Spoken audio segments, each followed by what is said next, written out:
So a lot of people have asked why those two drawers behind me won't close or are never closed. The answer is they won't close. It was an idea. That's where all of our tech exists, in those drawers, and that's so we don't have cords everywhere, and the plug that it all goes into is kind of stuck behind the drawer, and I don't want to take them out. So that's just how it is forever until Mr. Soap and Clay wants to fix it. That's the answer to that. We are not doing anything regarding any of that back there. We are talking about a Project Soapway winner today, and I am so excited to tell you all about her in just a minute.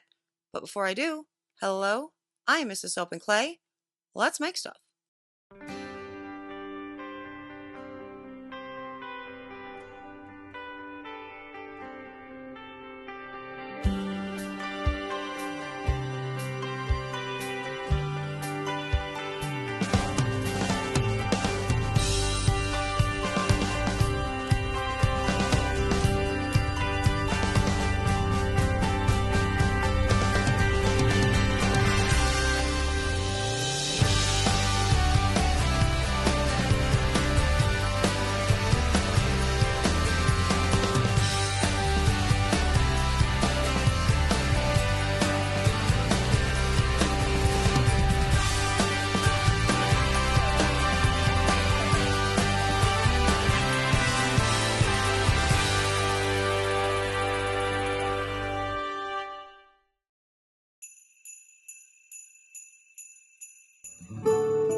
How's it going, Sudsers? Welcome back to the channel. You are at Soap and Clay, where we make all the soapy things, and you are here for day 20 of 31 Days of Soapmas and Project Soapway Holiday Challenge winner number 3. And that winner is Moonlit Magnolia, and this is a first-time win. I'm very, very excited for sure, and this is actually a first-time win from a very new soap maker. So that is incredibly exciting. She has been doing this kind of off and on, maybe as a hobby for a little bit, actually just recently opened up her business. She is a bookkeeper by trade, and she is doing this as her side hustle, and so much of her life, getting to know her, and the information that she sent through to the Soap Mod to get to me, in addition to her footage, just resonated with me so much, and I was definitely crying a whole lot through it. And because she's one of these people who get it, who get why I'm here, and I love that. I love being seen for sure, and I see her. And so this is a very cool soap, which resonates with her for a number of ways. Her husband is a combat veteran. She is displaced from her family right now. Like, they live out east, and she's one of us Western people. She's out in Utah. And so it's that song, which we all love so very much, and that's what this is all themed off of. So let's get to her pour. I'm going to try really hard not to cry, but you know what? I make no promises for these particular ones. I've been doing so much better. Let's go to her pour and see if I can manage to not.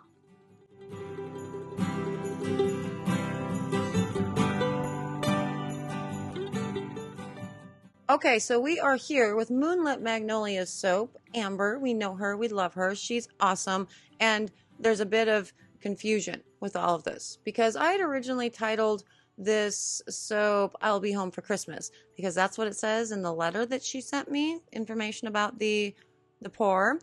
But this footage that she sent through is titled Home for the Holidays, and those are two completely different songs, because there's I'll Be Home for Christmas, You Can Count on Me, or There's No Place Like Home for the Holidays. You get it.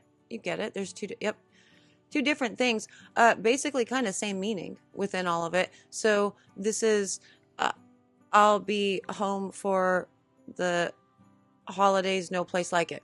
So, really. And I really did want to cat. Hi, cutie. How are you? What's your name? Do you want to hang out?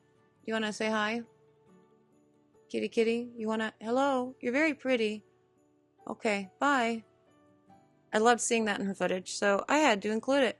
Because, that is life when we are working in our homes as soap makers, isn't it? There's always, they always say keep kids and pets and everything away from the soaping table or whatnot, but some sudsers do not have the ability to do that. You know what I mean? And so that's just going to be a natural fact of life. It's like Miss A, not so typical. Dogs running through while she's trying to... Dogs and kids and husbands and all the things while she's trying to make all of her soapy masterpieces. So, Amber, Moonlit Magnolia, she has actually only been in business since October of like this year. She started soaping in July, or maybe, let me see, what does this say? July or August. And she also said in this footage that this is her 6th or 7th batch ever. And she mostly does melt and pour, which I really dig. I think that that's awesome. I love melt and pour. We don't do enough of it on the channel, like actually doing designs out of it. I show a lot of recipes on how to make the actual base, but not doing an actual soap on it. So it's on the list. We'll be doing that very soon for sure. But Amber, in and of herself, she is a bookkeeper by day. She has her own bookkeeping business, and she also has her Moonlit Magnolia Soap Boutique, is what it's called in her actual letter that she sent through to me, but it's moonlitmagnolia.com if you want to go check that out. And I actually encourage you to do so because it is a beautiful website. I like it a lot. It is a really great example if you're looking for ways to make a very clean, impactful, beautiful website. It's definitely one, because I don't know about you, but I start looking at all the little options that can be done for my website, and before you know it, every page looks different from the other. It's a big old mess, and Mr. Webman has to come in and really remove settings and my ability to do things on my own website to sort of save me from myself. So that's a good example of a really great website. I would recommend going over to Moonlit Magnolia for sure. But with the melt and pour soaps, I find it to be it's a very common thing, I would say, and we've talked about it before. When you start looking at soaps and whatnot, and trying your hand at the melt and pour, because it seems a whole lot less scary. And so I think that that's great. Dipping your toe into the melt and pour world, seeing if this is something that you actually want before you invest in all of the things to make cold process soap or your melt and pour bases or all of the jazz. Now this is, obviously, as you can tell, a melt and pour, or a cold process soap, rather, and she has two gorgeous colors going on here, and she's going to have a beautiful embed that is going through the entire thing with a house. So I'll be home for Christmas, no place like home for the holidays. It's home, and it's perfect. And I like the dark and the bright with the dark blue and the bright green. Not super sure what her thought process was with that, but I would love to hear about it. If she wanted to tell us in the comments or in the chat, since this is a premiere.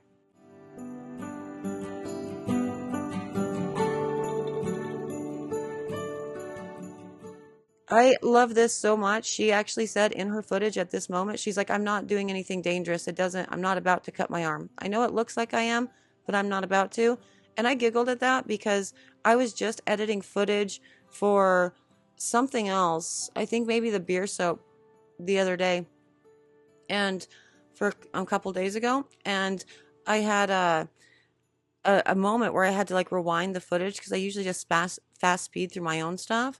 And look, because it looked like my arms were they were doing things that they weren't supposed to do. I love angles is the point. So that was relatable. Fun with knives for sure. Now, Amber is a very analytical. She has a very analytical brain. And I noticed that within all the things she was talking about within this video footage that she sent to me, because she did a voiceover over the pour. And she was noticing things like, you'll see that I got this too close, or it's too thick. I mixed it for too long. And so this is something I'm working on. And you'll see that this is having a hard time staying straight. I don't know why it warped like this. And if I do this again, I would do X, Y, or Z. And I really love that. And I think that's a great idea and a great additional reason to film your pours.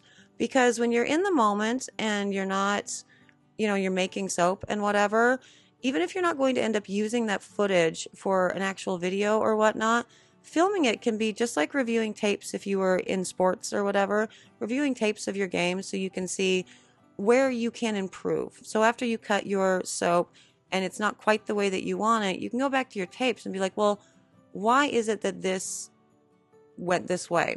Or the reverse, if you end up really loving a pour, you can go back and review that footage and go, this is how I got this. So I'm going to do it in this way again. I'm going to swirl it with this particular method. You know what I mean? So I like the filming just for that reason, alone. But she also, I think, was really leaning into it because she was watching her footage going, yeah, I would do this different and that different. And I'm working on my trace, as you can see. And I didn't see that actually with her mixing of her blues and her greens. It was a very beautiful traced batter. It was very thin.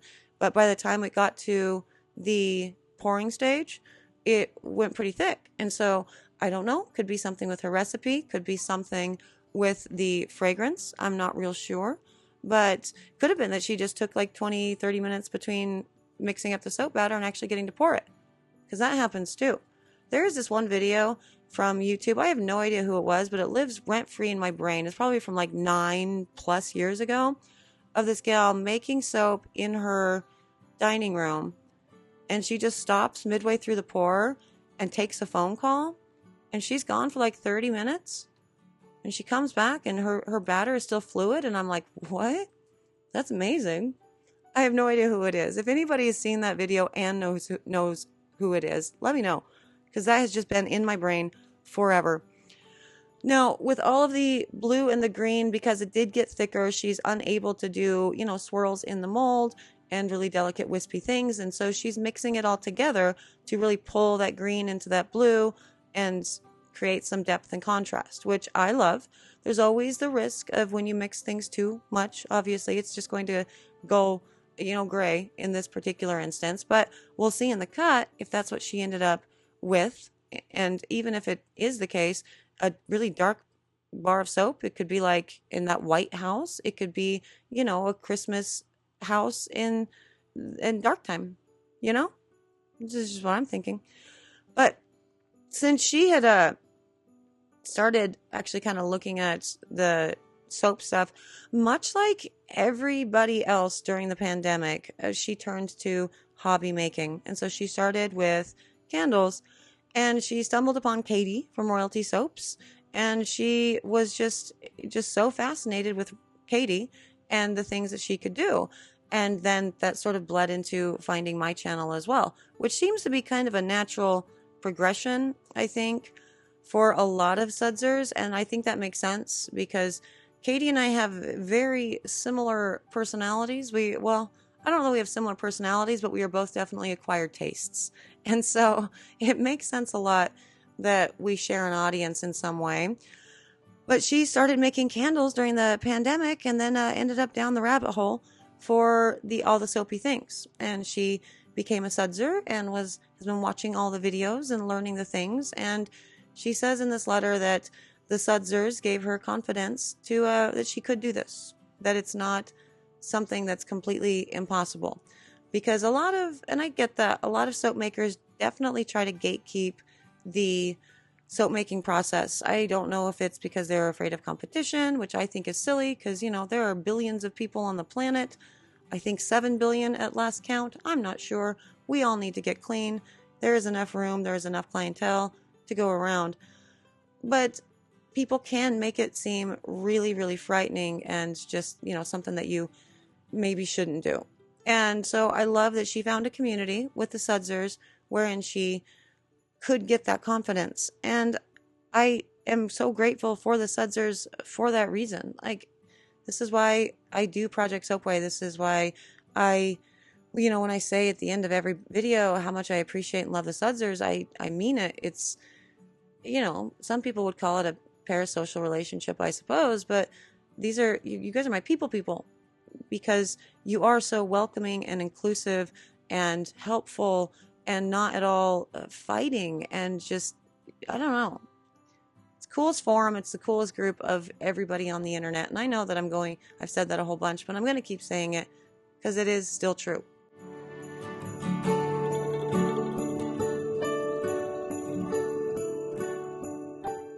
Okay, and on to the cut of this, and she was actually talking about this particular mold. She likes it a lot. She's like, I know everybody has the pink mold, but I really like this green one. And from what I can tell, it is no different than the pink mold. It looks like to be the exact same dimensions, for sure. And we definitely have a little clump of green that's showing up in little sides there, so that's cool. The soap itself is very shiny. I'm going to assume she popped and gelled it because it looks great. She does have a little bit of soda ash on it. She also did mention in her footage that she was looking forward to a soda ash soap or video because she made this before I did the soda ash. So I hope I answered the questions about soda ash and things you can do and what it is, so you can sort of, avoid it if at all possible. But if not, comment and let me know. And she was also mentioning there in the upper left-hand corner her cheese cutter that did not work and was crap. Do you guys remember when I used that exact same cheese cutter? I think I got it for $5 on Amazon for like a gag, and it broke immediately. Do you remember that video? That was awesome. That thing is still sitting in a drawer in the soap shop. Like, why is it? I guess I'm thinking I could fix it, but all right. It's just wasteful at that point, Ooh, did you see the cute little house? It looks nice. It's a very beautiful soap for sure. I did not catch what this is scented with, but do let us know. And also, do you love her pie thing, on that she's cutting on? So my grandmother had one of those. My mother has one of those. Now my mother has hers and my grandma's, which, I'm not salty about. A little salty. Also, look at those look how cute. It looks like the Aurora Lights or the Northern Lights. And I think that's what she was going for with all this. So it is perfect. Now I know the soap colors. I just remembered. That was the point of the soap colors. The Northern Lights. Aurora Borealis. All of that. Are those two different things? Anyway. So yeah, my grandmother and my mother had one of those pie plates, cutter board thingies. And I think they're dead useful for cutting soap on. That's a great idea. Save your counters and all the jazz while you're cutting your soap. And she's hand cutting beautifully. Look how straight all of these bars are. 10 out of 10. And they're all super gorgeous. She did such a great job with all of it. I'm exceedingly proud of her, considering this is her 6th or 7th batch of soap. This is, I think, her first Project Soapway submission. It's definitely her first Project Soapway win. I'm not sure if it's her first submission, but it's her first win. And it looks beautiful. I actually like the crooked little houses. I think it's cute. It's like a perspective thing. You could put a couple little funky old school lights, just like, carving a couple lights on it. And you could call it like a Griswold Christmas or something. Because, that movie's kind of chaotic. But yeah, I love it. Amber, well done. Everybody, you definitely need to go support Moonlit Magnolia. Her website's beautiful. She is a brand new, soap maker, brand new business. I'm so, so proud of her. I'm so glad that she's a part of the Sudser community. She's not afraid to ask questions. She's not afraid to answer questions and learn and grow together. And these are my kind of people, And I did the whole thing without crying because I started to talk about my grandma because she talked about her grandma, and it was a lot. So, Amber, I'm sorry you lost your grandma, and I'm sorry you miss her every day. I miss mine too. And there it is, the Moonlit Magnolia and her gorgeous soap. And yes, go check out her website. Go check out her socials. Absolutely stunning. Super inspiring, too. This is definitely a good page to go to if you're looking for ideas on how to structure a website really beautifully. Everything was laid out really awesome. Reminded me a lot of a Drop in the Ocean shop before. I think they might be using the same template. I'm not sure, but it was very comforting to be there. I like it a lot. Her socials are great. She is great. I love it all. Congratulations, Amber. I'm so very proud of you. All the Sudsers, you know the drill. Tell her congrats. Go follow her on her socials. There's Amber and her wonderful soap and her first win with Project Soapway. Congratulations. Super proud of you. I already said that. Sudsers, go do the supporting things. I already said that. What I haven't said is, Sudsers, thank you for being you and for existing and being my friend. I appreciate that so very much. We are hitting the end of the year. Business should actually slow down for a little bit, which is good because we can take breaths and we can get ready for 2024. I'm very excited to do that with you together.